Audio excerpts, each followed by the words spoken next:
Retirement का सबसे बड़ा खतरा ये है, लोगों को लगता है 60 पे रिटायर हो जाऊंगा। वक्त रहते रिटायरमेंट को सही किया जा सकता है, पहले कुछ नहीं पॉसिबल है। लोगों का क्या है, उनको इन्वेस्टमेंट का आई तक नहीं पता। पीएस के पैसे से घर नहीं चल पाएगा, पूरी जिंदगी पढ़ने के अलावा कोई उपाय है ही नहीं। जिन रिलेटिव्स के यहाँ पे कोई फैसिलिटी नहीं मिलती है, बच्चे वहां जाना नहीं चाहते, उनके चक्कर में हम नहीं जा पाते।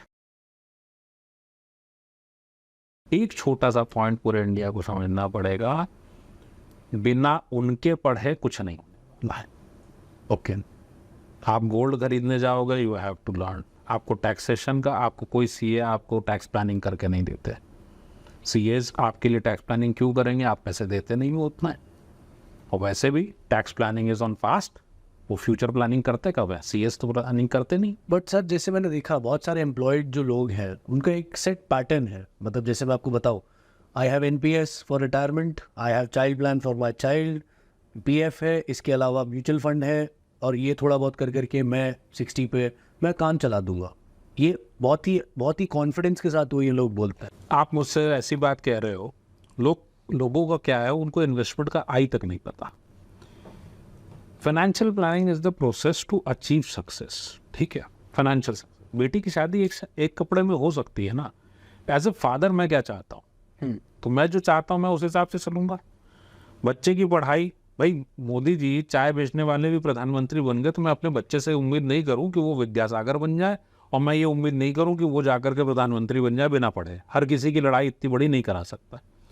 अब पॉइंट क्या आता है, आप सोचो, आप कह रहे हैं लोग कि एनपीएस है, मैं कह रहा हूं भाई घर चलेगा, एनपीएस के पैसे से घर नहीं चल पाएगा। सो मुद्दा क्या है, या तो उतना पैसे बनाइए, तो उसके लिए उतनी सेविंग्स नहीं है। लोगों को लगता है कि वो रिटायर हो जाएंगे, नहीं होगा। जिन्होंने वीआरएस लिए थे उनको इंश्योरेंस का एजेंट क्यों बनना पड़ा, क्योंकि पैसे कम थे। मैं आपसे कहूँ, ये मेरा चश्मा है, आप इसको ले लो, आपके लिए फिट आता है, चलेगा क्या? नहीं, तो मुझे चेकअप कराना पड़ेगा पहले। फिर तो अगर आपसे मैं कहूँ मैं कितने रुपए में रिटायर होऊंगा, कैन यू टेल मी? नहीं हो सकता। मेरा खर्चा अगर मान लीजिए 2 लाख महीना है, तो मैं उस हिसाब से प्लान करूंगा। आपका खर्चा अगर 4 लाख है, तो आप उस हिसाब से करो। किसी का 10,000 है, वो उस हिसाब से प्लान करेगा। ठीक, साथ में करियर। तो विदाउट फाइनेंशियल प्लानिंग हो नहीं सकता। सो अल्टीमेटली कस्टमाइज्ड प्लानिंग होगी, चाहे रिटायरमेंट की हो, चाहे बच्चे की हो। एंड इट्स द प्रोसेस जहाँ पे आप सीखते हो खुद, कि जहाँ पे आप अपनी बचत से ये सब कैसे करो। ओके, अदरवाइज कैसे होने वाला। तो और पूरी जिंदगी पढ़ने के अलावा कोई उपाय है ही नहीं। मैं आज भी पढ़ रहा हूँ, पिछले लगभग 20 साल से पढ़ रहा हूँ, आज भी पढ़ रहा हूँ। चीज़ों को तो बढ़ते रहना पड़ेगा, और कोई उपाय नहीं है। And you have to manage your money on your own. Okay. Retirement का सबसे बड़ा खतरा ये है, लोगों को लगता है 60 पे रिटायर हो जाऊंगा। मेरे पास पैसा ना हो तो क्या 60 पे रिटायर हो पाऊंगा? कंपनी तो कर देगी, नहीं होगा ना।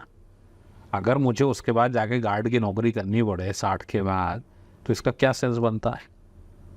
नहीं, इसका मतलब फ़ायदा ही नहीं है कोई पूरा। और अगर मेरे कप में चाय नहीं है, मेरे घर में खाने के पैसे नहीं है, मैं अगर लाइट्स बंद कर दूं, क्यों नाती पोते आएंगे क्या?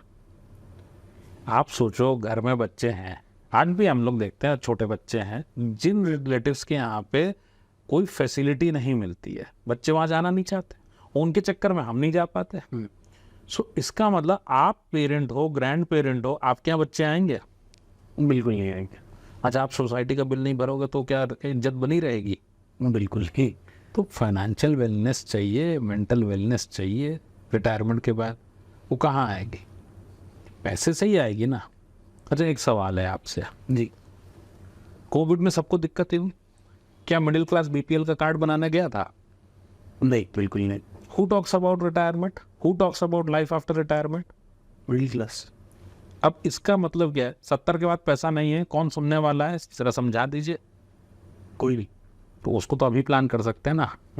या क्रिकेट में 9 विकेट गिर गए, उसके बाद 10वें पे प्लानिंग करेंगे।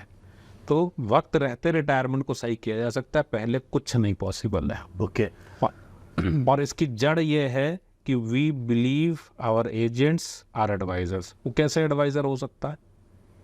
आप अगर चेक करोगे, एवरी एजेंट गेट्स, आप देखोगे वी हैव सम कनेक्ट। सो हम लोगों को भेजते हैं म्यूचुअल फंड कंपनीज में कि ये डेटा चाहिए, दे डोंट गिव। अब नहीं देते। क्यों नहीं देते? क्योंकि उनको पता है कि वो डेटा में इंटरेस्टेड ही नहीं, उनको बिजनेस चाहिए।